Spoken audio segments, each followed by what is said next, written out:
Bem-vindo a uma viagem excepcional pela história de um país que, desde a sua colonização, nunca conheceu a paz.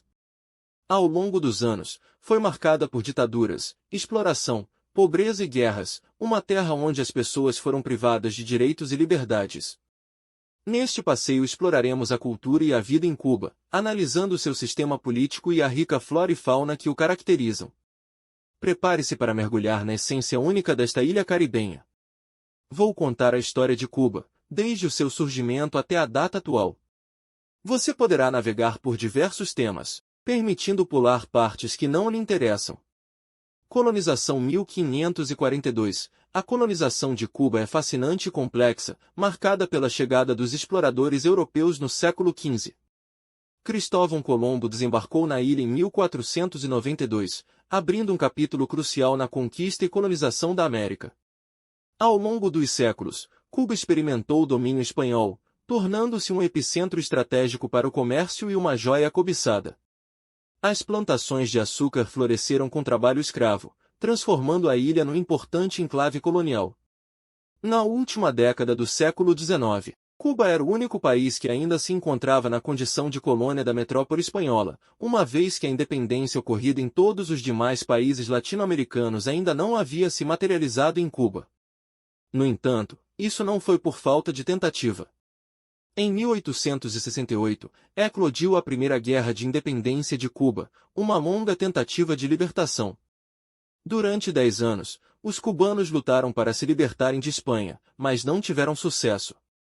Um problema central era que, assim como o Brasil, Cuba ainda mantinha a escravidão. A ascensão da escravidão em Cuba ocorreu no século XIX, ligada ao grande desenvolvimento da produção de açúcar. Nesta primeira tentativa de independência, os grandes proprietários de terras não apoiaram a causa devido às ameaças espanholas de libertar os escravos. No entanto, apesar da resistência dos grandes proprietários de terras, a abolição finalmente ocorreu em 1886. O líder visionário José Martí, embora não comandasse diretamente as forças militares no campo de batalha, emergiu como uma figura central na busca pela liberdade. Martí, poeta e estrategista político, articulou incansavelmente os ideais de independência e justiça, desempenhando um papel crucial na organização e promoção do movimento revolucionário.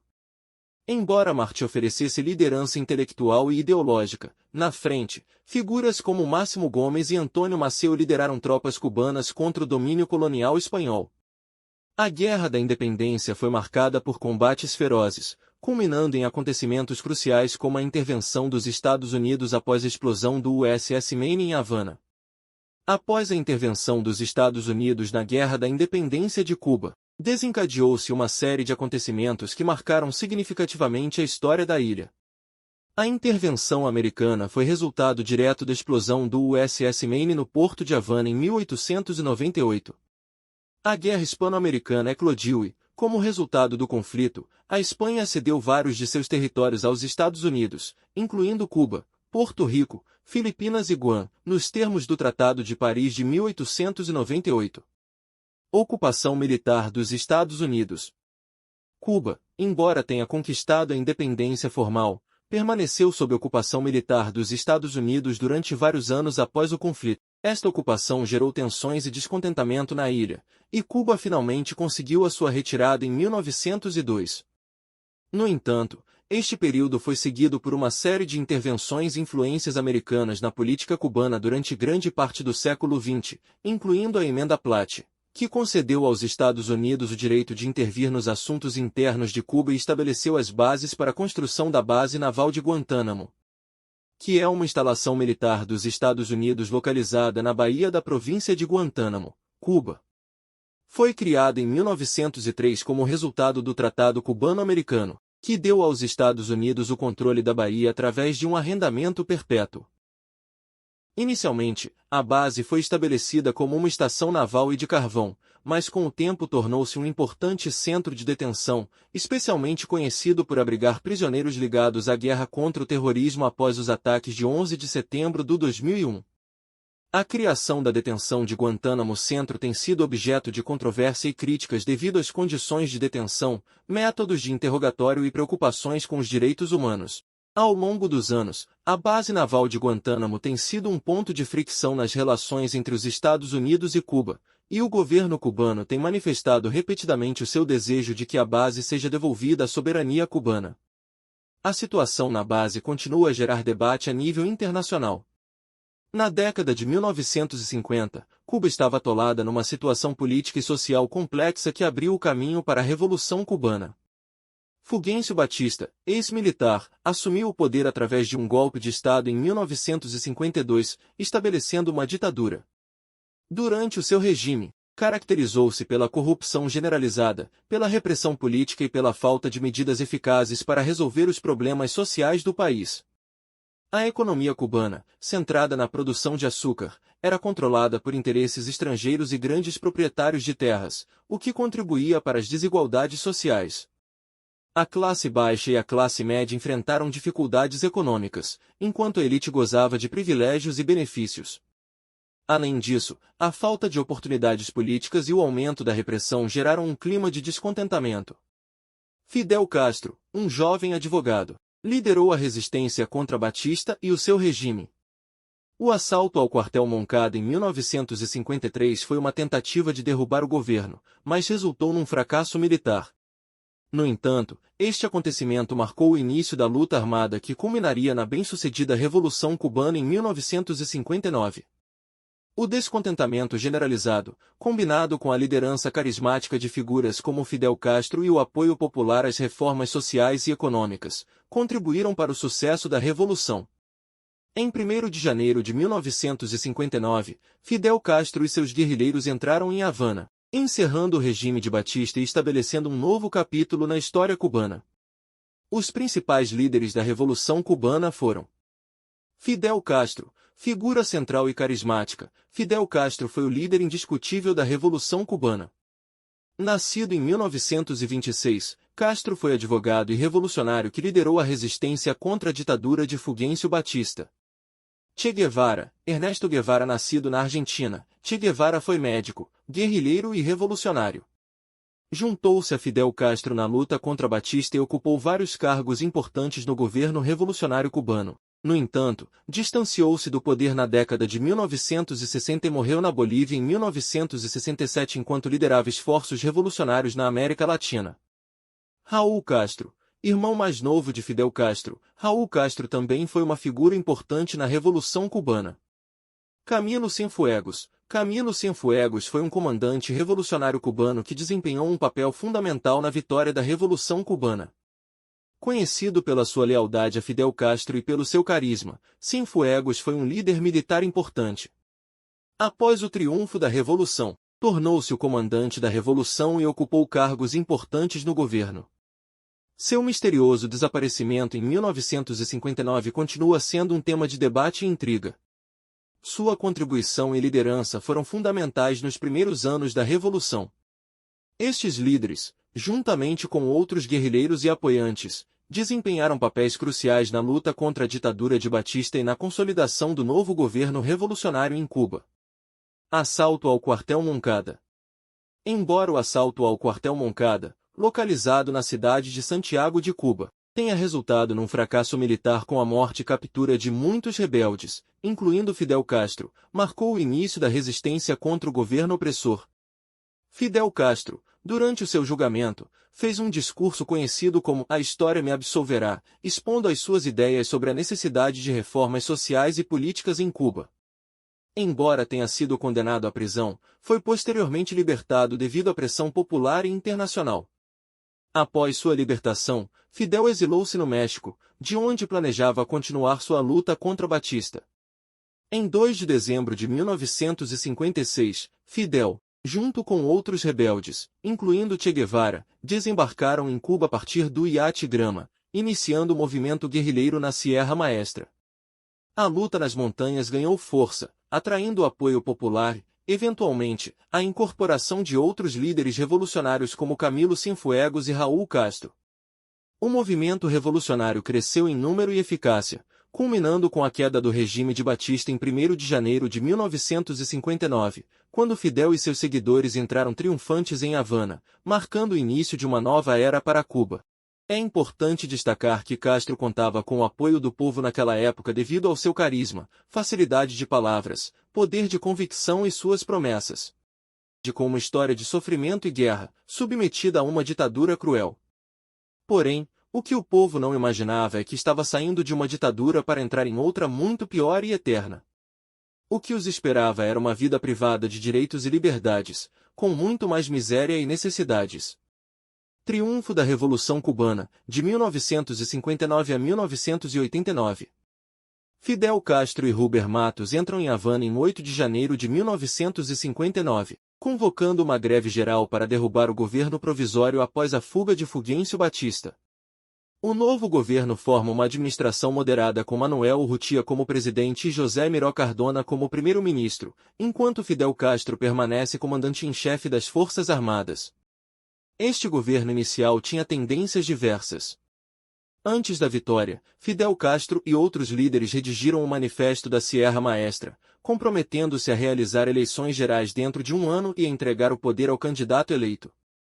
Porém, após a vitória, o governo descarta esta promessa, argumentando que os governos anteriores eram prejudiciais e submissos aos interesses dos Estados Unidos. Em 1974, foram realizadas as primeiras eleições socialistas em Cuba, embora tenham recebido críticas. Este período inicial marca a consolidação do poder revolucionário e o início de mudanças significativas em Cuba. Execuções políticas. Entre 1959 e 1987, segundo a Anistia Internacional, foram registradas 237 sentenças oficiais de morte em Cuba, das quais todas, exceto 21, foram executadas. Outras estimativas colocam o número total de execuções políticas em cerca de 4.000. A Lei da Reforma Agrária. Em 1959, o governo revolucionário começou a promulgar decretos que levaram à eliminação da propriedade privada de grande e média escala, limitando a propriedade a bens imóveis privados, bens pessoais e pequenos negócios. A Lei da Reforma Agrária e a criação do Instituto Nacional de Reforma Agrária, em maio de 1959, foram passos fundamentais nesse processo, que incluiu expropriações e nacionalizações que afetaram a classe alta e as empresas americanas. Estas medidas causaram tensões com o governo dos Estados Unidos e contribuíram para o início das hostilidades entre os dois países. Ao mesmo tempo, setores conservadores do governo foram substituídos e grande parte da classe alta proprietária deixou o país, estabelecendo-se principalmente em Miami. Desde então, mais de 1 milhão de cubanos emigraram, principalmente para Florida e Nova Jersey, bem como para outras comunidades mais pequenas em todo o mundo. Estes acontecimentos marcaram o início de mudanças significativas na estrutura social e econômica de Cuba, mas também geraram conflitos e tensões internas. O que muitos pensavam que seria o fim dos seus sofrimentos tornou-se mais uma nova ditadura que não só estava a retirar as propriedades dos mais ricos, mas também os direitos e a liberdade de todas as pessoas. Primeiros acordos comerciais. Em novembro de 1960, Che Guevara fez uma viagem à Checoslováquia, à União Soviética, à China, à Coreia e à Alemanha Democrática. Durante esta visita, a União Soviética e a China comprometeram-se a comprar a maior parte da colheita cubana, estabelecendo acordos comerciais e financeiros, bem como laços culturais com os países do bloco comunista. Após o seu regresso, Cuba manteve relações diplomáticas com todos os países comunistas, exceto a Alemanha Oriental, e acordos de assistência científica e técnica com todos, exceto a Albânia. Ataque aéreo dos Estados Unidos. Em 3 de janeiro de 1961, o presidente Eisenhower rompeu as relações diplomáticas entre os Estados Unidos e Cuba. Em 15 de abril de 1961, aviões americanos atacaram aeroportos cubanos, e no dia seguinte, foi oficialmente declarado o caráter socialista da Revolução, seguindo as ideias de Marx e Lenin. Invasão na Baía dos Porcos. Em 17 de abril de 1961 ocorreu a invasão da Baía dos Porcos, realizada por exilados cubanos treinados pela CIA na Nicarágua. Apesar do seu equipamento militar, a invasão foi derrotada pelas Forças Armadas cubanas. Este acontecimento marcou o fortalecimento dos laços entre Cuba e a União Soviética, que forneceu apoio econômico e se tornou um grande importador de açúcar cubano. À beira de uma guerra nuclear, da crise dos mísseis, no final de junho de 1962, a União Soviética e Cuba decidiram instalar mísseis atômicos em Cuba, motivados pela crença de uma iminente invasão direta pelos Estados Unidos na sequência de relatórios de inteligência. Esta medida procurou dissuadir os Estados Unidos de intervir em Cuba e foi também enquadrada no contexto da Guerra Fria, com tensões crescentes como a construção do Muro de Berlim e a crise no Vietnã. Che Guevara desempenhou um papel ativo na elaboração do tratado entre Cuba e a União Soviética. Esta decisão levou à crise dos mísseis cubanos, que colocou o mundo à beira de uma guerra nuclear. A crise foi resolvida com um complicado acordo entre o presidente dos Estados Unidos, Kennedy, e o líder soviético Nikita Khrushchev. Segundo o acordo, os Estados Unidos concordaram em não invadir Cuba e em retirar os mísseis instalados na Turquia destinados à União Soviética e, em troca, a URSS retiraria os seus mísseis em Cuba. Este episódio foi crucial na história da Guerra Fria e nas relações entre as superpotências. Êxodo de Mariel em 1980. Durante a segunda metade da década de 60 e ao longo da década de 70, em pleno avanço do processo socialista em Cuba, foram cometidos vários erros econômicos e políticos que geraram descontentamento entre a população. Esta situação culminou no Êxodo de Mariel em 1980, onde 125 mil cubanos emigraram maciça e desordenadamente para os Estados Unidos. Desaparecimento de Camilo Cienfuegos. Camilo Cienfuegos, um proeminente líder da Revolução Cubana, desapareceu em 28 de outubro de 1959 enquanto viajava de Camagüey para Havana num avião Cessna 310. Embora as autoridades cubanas afirmem que foi um acidente de avião, o seu desaparecimento permanece um mistério sem solução. Apesar de diversas teorias, não existe uma explicação definitiva para o ocorrido, contribuindo para a lenda de Camilo Cienfuegos como um herói revolucionário cujo destino exato permanece desconhecido. Fidel Castro assume a presidência do país. Em 1976, com a nova Constituição de Cuba, Fidel Castro assumiu oficialmente o título de presidente do Conselho de Estado e do Conselho de Ministros, consolidando a sua liderança no país. Durante a Guerra Fria, Cuba ficou isolada dos demais países americanos, exceto o México, sendo expulsa da OEA. Esta medida foi abolida em junho de 2009, e extremamente dependente da União Soviética e do Bloco Comunista. A dissolução da União Soviética. Desde 1989, Cuba tem enfrentado problemas de abastecimento econômico, que foram agravados pela queda do Muro de Berlim em novembro desse ano e pela dissolução do Conselho de Assistência Econômica Mútua, CAME, em junho de 1990. O governo cubano declarou oficialmente o assim denominado período especial em tempos de paz em março de 1990. A situação piorou após o fim da União Soviética no final de 1991, que causou uma crise profunda devido ao colapso do bloco soviético.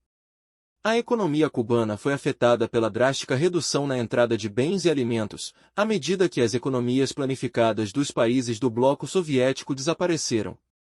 Esta situação, aliada aos efeitos do bloqueio econômico imposto pelos Estados Unidos, paralisou a ilha, uma vez que a economia cubana dependia em grande parte de poucos produtos e com poucos compradores. A perda anual de quase 5 mil milhões de dólares em ajuda da União Soviética, que incluía exportações garantidas para o mercado cubano de açúcar e petróleo a baixo preço, teve um impacto grave na economia cubana. Durante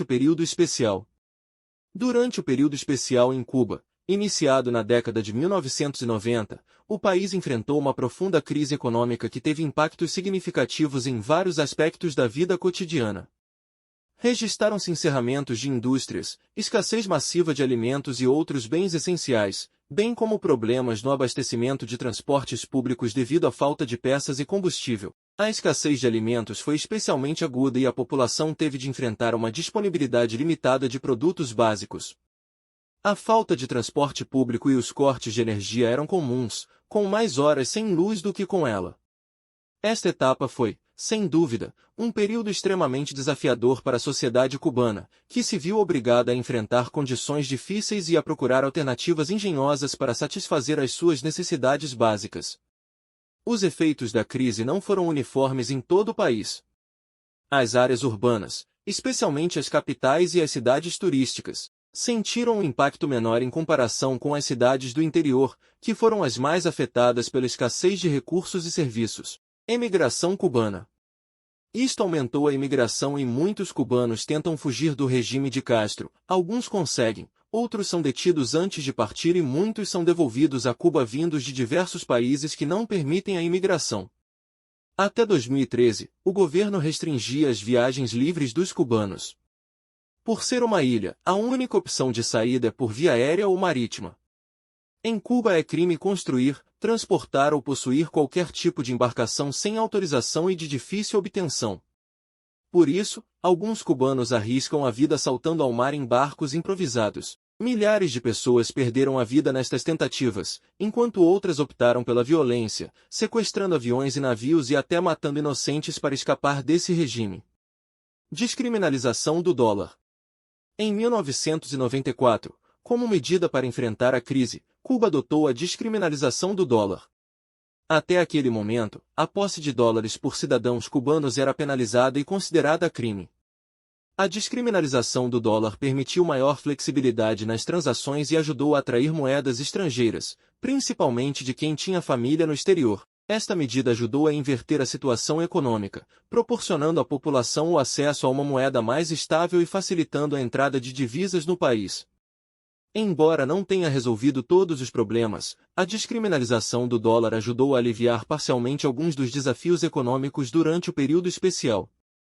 Embora proporcionasse certos benefícios, teve impactos desiguais na população. Principalmente, os mais favorecidos foram o governo e aqueles que tinham parentes no exterior que lhes enviavam remessas em dólares. Estas pessoas registraram uma melhoria nas suas condições econômicas, enquanto aqueles que não tinham família no estrangeiro continuaram a enfrentar dificuldades. Fidel deixa de ser presidente. Ao contrário da percepção comum, Fidel Castro já não ocupa o cargo de presidente de Cuba. Sua renúncia ao poder ocorreu em 2008 por problemas de saúde, e seu irmão, Raul Castro, assumiu a presidência em seu lugar. A sucessão marcou uma mudança significativa nos rumos do país, embora Fidel Castro tenha mantido a sua influência e participação em questões importantes até a sua morte em 2016. A transição de poder refletiu uma fase de transformação na política cubana, com Raul Castro a implementar algumas reformas econômicas e social, embora o sistema político geral continuasse a ser de partido único. Raul Castro, novo presidente de Cuba e reformas importantes. Com a assunção de Raul Castro como presidente de Cuba em 2008, foram implementadas algumas medidas destinadas a introduzir mudanças na economia e na sociedade cubanas. Estas medidas faziam parte de um processo gradual de reformas que procurava melhorar a eficiência econômica e enfrentar desafios herdados. Algumas das medidas mais notáveis incluem: abertura econômica. Raul Castro introduziu reformas para liberalizar a economia cubana, permitindo a criação e gestão de pequenas empresas privadas em sectores como agricultura, transportes e serviços. A iniciativa privada foi promovida como complemento da gestão estatal. Anteriormente, a maioria das empresas era estatal e os poucos indivíduos que dirigiam algum negócio enfrentavam limitações significativas em termos de dimensão e âmbito das suas operações. Embora ainda existam limitações, como a dimensão restrita das empresas e as elevadas taxas de impostos, estas reformas proporcionaram uma maior variedade de empregos e opções para as pessoas. Esta abertura permitiu aos cidadãos explorar oportunidades de emprego para além do emprego público, que muitas vezes oferece salários muito baixos. Outro problema que isto causou foi que o governo cubano não permite que as pessoas levem uma vida digna e livre, restringindo o setor privado para que o lucro obtido com o seu trabalho não seja superior ao salário mínimo do país. Em Cuba, onde não existem meios de controlar o rendimento, as pessoas são obrigadas a declarar e a pagar impostos sobre o que declaram. No final do ano, se o governo acreditar que aquela pessoa obteve mais lucro do que o declarado, impõe multas pesadas com base no valor que presume que a pessoa obteve. Isto, além de injusto, leva muitas pessoas a venderem os seus bens para pagar o tesouro ou a incorrerem em dívidas impagáveis. Mudança no sistema de dupla moeda. Foram anunciados planos para unificar o sistema de dupla moeda, CAP-CUC. Este processo começou com a eliminação gradual da circulação do CUC, procurando assim simplificar o sistema monetário e melhorar a equidade no sistema. Este era um problema que afetava consideravelmente a população, principalmente a classe mais pobre, já que existiam dois tipos de lojas, as que aceitavam moeda estrangeira e as que funcionavam com moeda nacional. As lojas que usavam moeda nacional tinham uma reputação negativa devido ao mau atendimento, produtos de baixa qualidade e ofertas limitadas. Além disso, estas lojas não forneciam todos os produtos necessários à população. A princípio, isto pareceu uma boa oportunidade para melhorar o poder de compra, mas, na realidade, os preços continuaram a ser representativos do valor do dólar. Ou seja, o que mudou foi que ao invés de ir até uma casa de câmbio para obter o CUC, você poderia comprar direto na loja com a sua moeda. No entanto, os salários permaneceram os mesmos e o poder de compra não melhorou em nada. Melhorias no acesso à tecnologia. Foi autorizada a venda de eletrodomésticos e aparelhos eletrônicos e o acesso à internet e à telefonia móvel foi gradativamente ampliado. Esta medida representou uma verdadeira revolução, pois até aquela data os cubanos não tinham acesso a estas tecnologias. As linhas de telefonia celular estavam disponíveis apenas para estrangeiros e o uso da internet era totalmente desconhecido da população em geral. Além disso, possuir computador em casa era considerado crime, uma vez que não era comercializado ao público. No entanto, alguns cubanos os obtiveram ilicitamente. Embora os preços destas tecnologias continuem elevados e nem todos possam adquiri-las, o acesso foi liberado e permitiu que um segmento da população usufruísse destas ferramentas tecnológicas. Embora no país faltem eletrodomésticos nas residências, mesmo os mais fundamentais como geladeiras e televisores. E, contraditoriamente, quando Fidel ainda era presidente doou 50 mil televisores à Venezuela, apesar de mais de 20% da população cubana não possuir este aparelho. Reformas no setor agrícola. Foram feitos esforços significativos para modernizar e dinamizar o setor agrícola. Uma das principais medidas foi a entrega de terras estatais em usufruto a agricultores privados e cooperativas. Esta iniciativa teve como principal objetivo aumentar a produção alimentar e reduzir a dependência das importações. A abertura a formas de gestão não estatal na agricultura procurou melhorar a eficiência do setor e contribuir para a segurança alimentar do país. Em teoria parece atraente, mas na prática nem os agricultores nem as pessoas obtiveram qualquer benefício. Os agricultores em Cuba são obrigados a vender as suas colheitas ao Estado, que estabelece o valor e a qualidade dos produtos. O governo paga as colheitas a preços baixos, procurando defeitos para desclassificar o produto como de má qualidade e pagar ainda mais barato. Ele então vende os produtos à população a preços elevados e os apresenta como de excelente qualidade, embora, na maioria dos casos, os produtos fossem de boa qualidade quando adquiridos do agricultor. Além disso, devido a atrasos nos armazéns e no transporte, os produtos chegam à população em péssimas condições. No entanto, a crise e a escassez não deixam outra escolha senão comprá-los para sobreviver. Em suma, mais do que uma forma de explorar os trabalhadores. Eliminação das restrições à imigração. Em 2013, foram eliminadas algumas restrições à imigração que historicamente limitavam a mobilidade dos cidadãos cubanos. Isto permitiu maior liberdade para viajar para o estrangeiro e facilitou o reagrupamento familiar. Embora sejam poucos os cubanos que conseguem ter dinheiro para pagar o preço da passagem, pelo menos já não estão tão restritos como antes. Só para se ter uma ideia, um cubano comum, trabalhador e honesto precisará vender sua casa, se tiver uma casa boa, o que também é difícil, para poder comprar uma passagem aérea. Além disso, entre outras reformas significativas, foram levantadas as restrições que proibiam os cubanos de visitar locais turísticos e de se hospedar em hotéis, algo que antes era proibido. Antes destas reformas, os cubanos não eram autorizados a frequentar zonas turísticas. A maioria dos destinos atraentes de Cuba eram reservados exclusivamente para turistas estrangeiros. Embora ainda persistam desafios econômicos que limitam o acesso a estas experiências para muitos cubanos, as restrições formais foram eliminadas, permitindo aos cidadãos locais aceder a locais turísticos e desfrutar de certos serviços que anteriormente lhes eram proibidos. Também foi liberada a venda de casas e automóveis, atividades antes proibidas aos cidadãos cubanos.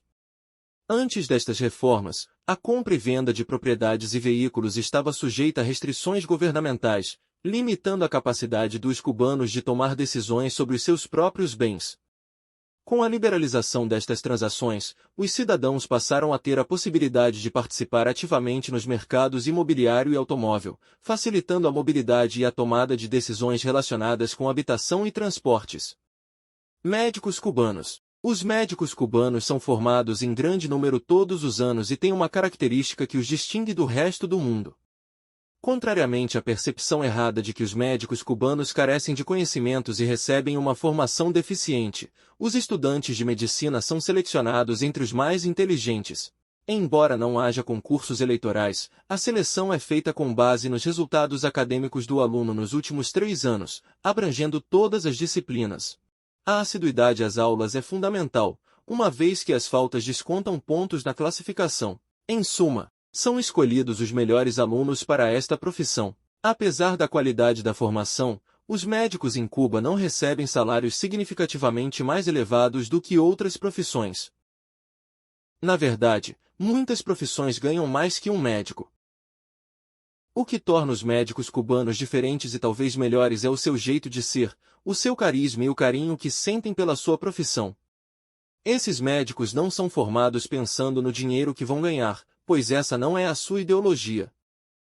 Eles têm consciência de que dinheiro é o mínimo que terão, por isso escolhem essa profissão por amor e não por interesse.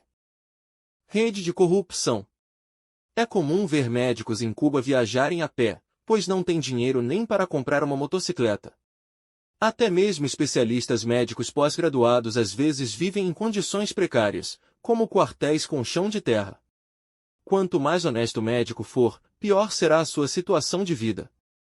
Esta realidade estende-se também aos professores, à polícia e até aos militares em Cuba. Nos bairros pobres de Cuba, você notará que seus moradores não são bandidos ou criminosos, mas profissionais e trabalhadores, em sua maioria pessoas honestas. Em contrapartida, bandidos e pessoas desonestas residem em mansões. Independentemente da profissão ou cargo, mesmo que ocupe um cargo político, ser honesto em Cuba muitas vezes significa viver em condições precárias. Isto se deve à presença de uma enorme rede de corrupção no país, onde aqueles com negócios lucrativos ou cargos que possam beneficiar a máfia no poder, podem entrar nessa rede corrupta e ver os seus problemas resolvidos. Raul Castro renunciou ao cargo. Em 2018, Raul Castro renunciou ao cargo de presidente de Cuba, sendo sucedido por Miguel Díaz-Canel. Embora o Díaz-Canel não pertence à família Castro, é crucial destacar que em Cuba, o Partido Comunista Cubano, PCC, possui a maior autoridade. Raul Castro continuou a ser o primeiro secretário do PCC, permanecendo uma figura influente liderando a direção do país, até 2021. Como funciona o sistema político? O sistema político de Cuba é algo que a maioria das pessoas desconhece. Em Cuba não há eleições presidenciais diretas pelo povo. O processo é mais complexo e vou explicá-lo detalhadamente. Em Cuba, existe apenas um partido reconhecido pela Constituição e sobre ele cabe a autoridade máxima. O Partido Comunista de Cuba, PCC. É o órgão governante e dirige o sistema político do país. O primeiro secretário do PCC tem um papel crucial e a sua posição é de grande relevância na tomada de decisões. Embora exista também um governo com funções executivas, liderado pelo presidente, na prática, o poder central e a orientação política fundamental derivam do Partido Comunista de Cuba. A estrutura do PCC e a sua liderança influenciam significativamente a governação do país. Sistema eleitoral. A Assembleia Nacional do Poder Popular é o órgão supremo do poder estatal em Cuba, com funções constituintes e legislativas. Neste sistema eleitoral cubano, o processo começa quando o povo propõe candidatos a delegados, em reuniões antes das eleições. Os candidatos são eleitos em votação popular, sem campanhas ou influência partidária. Os delegados, que não recebem salário pelos seus cargos políticos e têm poder limitado, continuam a exercer as suas profissões e a desempenhar funções políticas nos seus tempos livres. Esses delegados formam a Assembleia Municipal, onde elegem um presidente e um vice-presidente. Depois, dentre os delegados, são selecionados os deputados para fazerem parte das Assembleias Nacionais, que constituem o Parlamento. A eleição do presidente do Estado é realizada entre os deputados, que votam nas eleições internas com voto secreto, sem a participação direta do povo. Lavagem cerebral. Em Cuba não é comum celebrar datas religiosas como o Natal ou a Páscoa. O governo comemora apenas datas de interesse político, exceto o dia 25 de dezembro, que passou a ser feriado graças à visita do Papa João Paulo II. A religião também não é discutida nas escolas. Desde cedo inicia-se um processo de lavagem cerebral, ensinando as crianças a amar, respeitar e agradecer à revolução e aos seus líderes, seguindo os seus exemplos. Em Cuba, tudo que vai contra as ideias revolucionárias é censurado. A rádio, a televisão e todos os canais de imprensa pertencem ao governo e os temas apresentados não podem ir contra essa ideologia. O partido controla todos os aspectos do país. Você não verá nenhuma placa, sinalização de rua ou propaganda na televisão que fale sobre qualquer referência religiosa ou outro assunto que não esteja alinhado com os pensamentos revolucionários e seus líderes. Crise atual. Atualmente, Cuba vive a segunda maior crise da história da Revolução Cubana. Começou com a pandemia e coincidiu com a saída do último Castro do poder. Embora tenha deixado de ser presidente em 2018, continuou como o primeiro secretário do Partido Cubano até 2019. Como expliquei anteriormente, o partido é o líder máximo do país. O primeiro golpe que impactou a população cubana foi a repentina desvalorização da moeda nacional, com uma queda exorbitante. O próprio governo anunciou o aumento do salário mínimo, que passou de 400 pesos para 2.100. Porém, junto com isso, os preços subiram em percentuais superiores ao percentual do aumento do salário. Ou seja, isso não só piorou a situação, pois os cubanos teriam preferido deixar os salários baixos com os preços como estavam antes, já que o poder de compra, embora limitado, era maior do que com o aumento. Além disso, para piorar a situação, antes desta desvalorização cambial, o governo subsidiava muitos serviços como energia, água e produtos da cesta básica, o que fazia com que as pessoas pagassem mais barato por estes. Em suma, a medida tomada pelo governo não só piorou a situação, mas também acabou com as poupanças que as pessoas tinham, tanto nos bancos como nas suas casas naquela moeda. Quando foi noticiado que isto iria acontecer, as pessoas pararam de vender casas, carros e qualquer coisa que pudesse ser investida para manter o valor do sacrifício de meses ou talvez anos de poupança desse dinheiro. Além disso, não havia tempo de correr até as lojas para comprar nada, pois a crise estava a todo vapor e as lojas estavam praticamente vazias. Hoje em Cuba, como na década de 90, há apagão, falta de energia elétrica, escassez de transportes, falta de alimentos e recursos básicos, além de medicamentos. A criação de lojas com uma nova moeda, a MLC, moeda livremente conversível, ou seja, a unificação da moeda, acabou por ser uma farsa. O pior é que esta segunda moeda, agora virtual, só existe em cartões pré-pagos, e a única forma de carregar dinheiro neles é através de remessas familiares do exterior ou em pouquíssimos locais que tenham produções destinadas à exportação ou ao turismo. O resto da população enfrenta deficiências e necessidades básicas. Causas e condições que afetam a economia do país. Cuba enfrenta vários desafios que afetam a sua situação econômica e social. Vejamos alguns dos fatores. Embargo econômico dos Estados Unidos. O embargo imposto pelos Estados Unidos tem sido uma fonte constante de dificuldades econômicas para Cuba, limitando seu acesso aos mercados e recursos internacionais. Sistema político e controlo. O sistema político em Cuba, caracterizado por um governo de partido único, gerou opiniões divididas. A centralização do poder pode afetar a tomada de decisões e a liberdade individual. Corrupção. A corrupção é um problema em muitos lugares do mundo e pode ter um impacto significativo na eficácia das instituições e na distribuição justa de recursos. Dependência de importações. A dependência de importações é uma vulnerabilidade para Cuba, especialmente sendo uma ilha com recursos limitados. Condições climáticas desfavoráveis. Cuba, afetada por secas e intensas temporadas ciclônicas, enfrenta desafios na agricultura e na pecuária. Isto pode afetar a produção alimentar e a economia em geral. Diferenças sociais e desigualdade. Muitas pessoas poderão questionar: como é possível que existam pessoas ricas num país onde salários são baixos para todos? A resposta é simples: existem 3 maneiras de enriquecer em Cuba. A primeira é obtendo dinheiro do exterior, principalmente através de cubanos com família nos Estados Unidos, que são os que tendem a enviar mais dólares para Cuba. A segunda é abrir um negócio lucrativo em Cuba, mas para isso muitas vezes é necessário realizar atividades ilícitas e sonegar impostos, algo que não é difícil se você se envolver na rede de corrupção e começar a subornar líderes importantes. A terceira é se você é um líder com uma posição importante e faz parte da rede de corrupção cubana. Esta é a dura realidade daquele país. Outro aspecto importante que demonstra a desigualdade em Cuba é uma falsa promessa da chamada revolução. No país, não existem apenas diferenças de classe social, mas também disparidades regionais.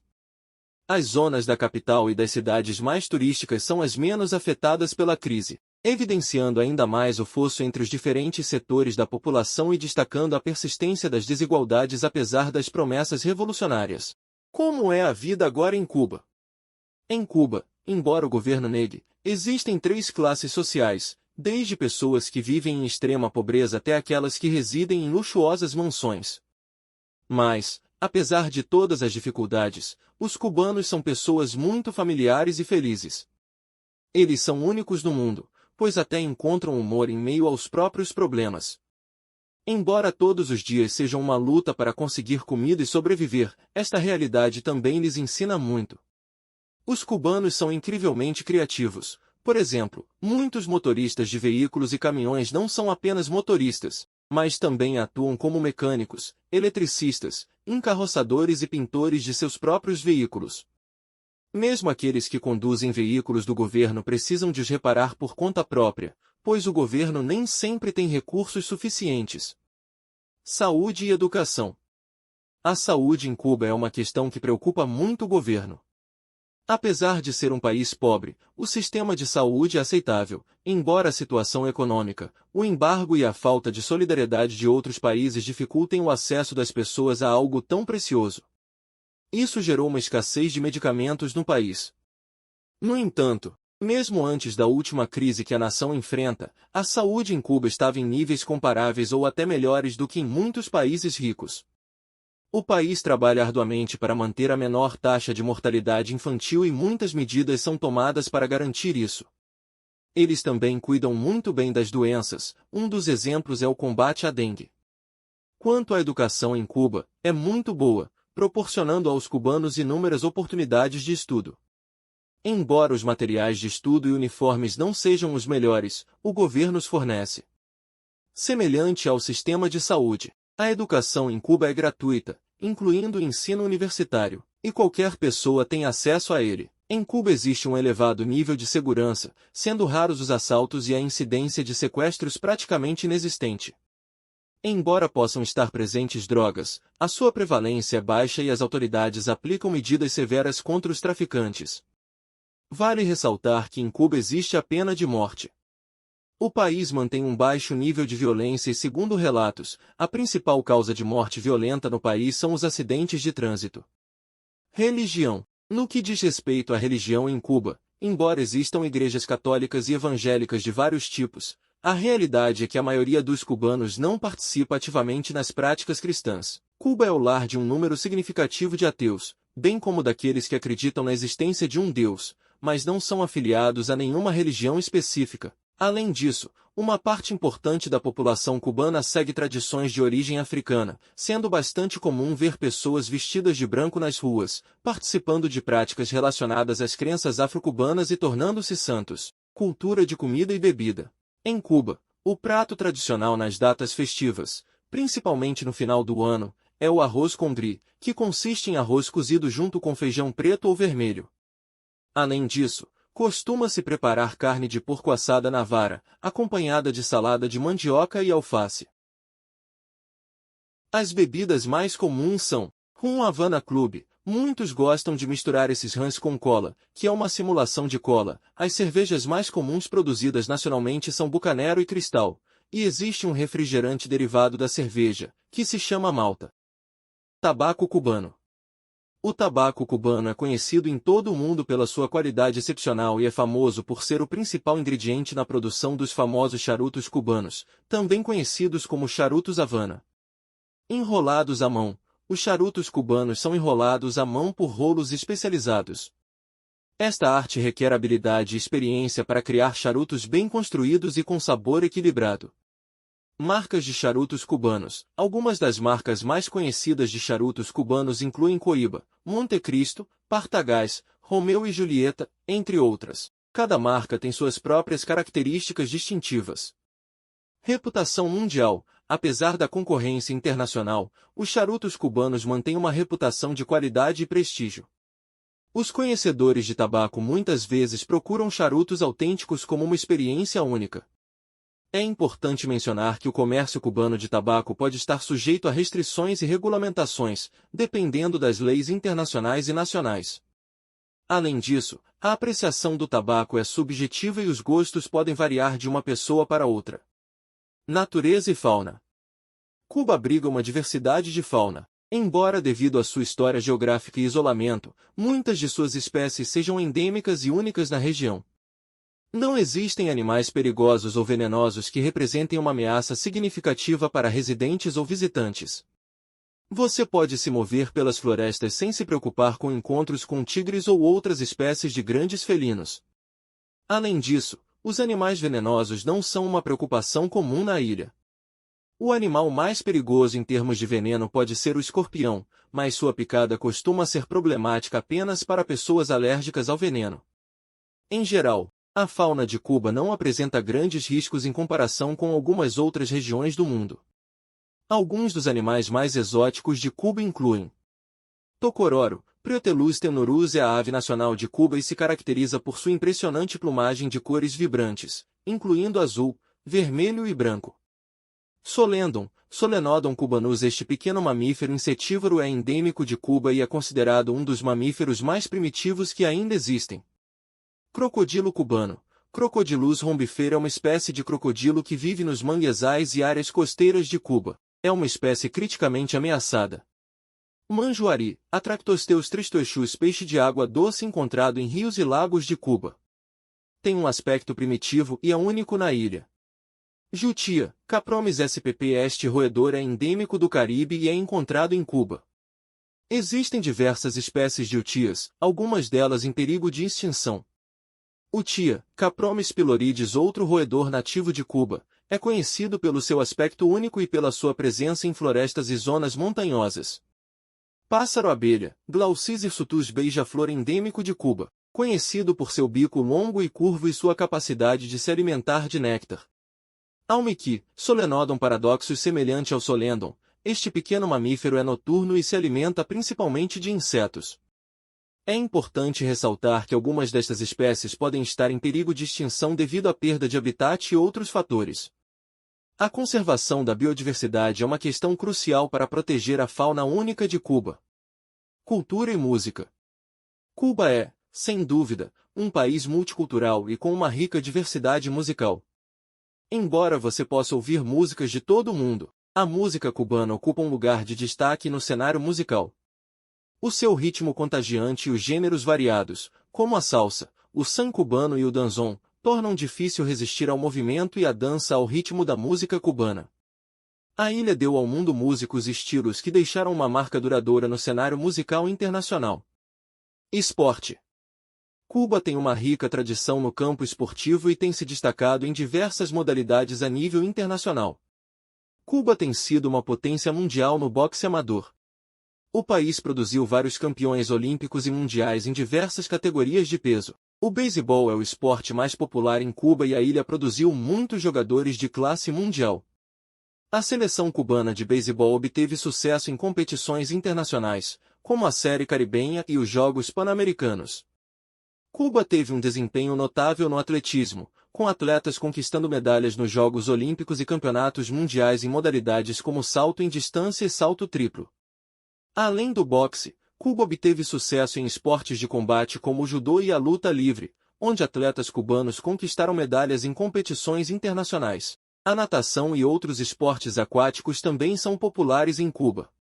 O país produziu excelentes nadadores que competiram nos Jogos Olímpicos e em outros eventos internacionais. Apesar de seu sucesso no esporte, Cuba enfrentou desafios econômicos, que afetaram a infraestrutura esportiva e a retenção de talentos, pois alguns atletas buscaram oportunidades profissionais no exterior.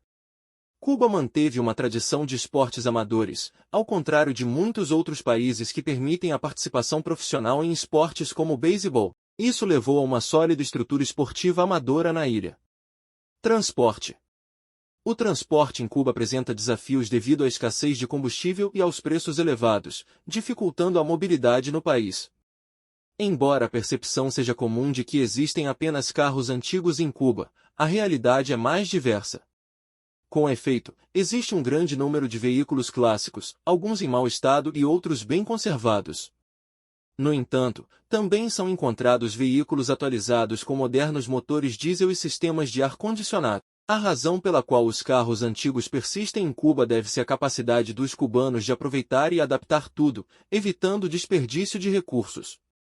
Esta mentalidade levou à adaptação criativa dos veículos, onde é possível ver peças de diferentes marcas utilizadas para manter os carros em funcionamento. Criatividade e a capacidade de encontrar soluções são características distintas dos cubanos.